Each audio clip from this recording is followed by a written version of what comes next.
Welcome to my channel. अस्सलामुअलैकुम। आइए जानते हैं जीनत नाम के मायने और इसकी तफसील। हमारा आज का बेबीज गर्ल्स नेम है जीनत। जीनत के इंग्लिश में स्पेल्स हैं ZEENAT, जीनत।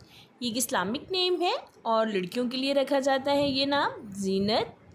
इस नेम के मायने हैं आरास्ता, सजावट, जीनत। इस नेम की तफसील है जीनत ज़ैनब, जीनत फ़ातिमा। इस तरह से हम ये नाम रख सकते हैं। आप भी अपने नाम का मायने जानने के लिए कमेंट्स में अपना नाम लिखें और मायने जानिए। एंड अपने नाम की स्पेशल वीडियो बनवाने के लिए भी आप मेरे कमेंट बॉक्स में अपना नाम कमेंट कर सकते हैं। And please like the video, subscribe my channel. Okay dears, फिर मिलेंगे न्यू नेम न्यू वीडियो के साथ। अपना ख्याल रखिएगा, दुआओं में याद रखिएगा। अल्लाह हाफिज़।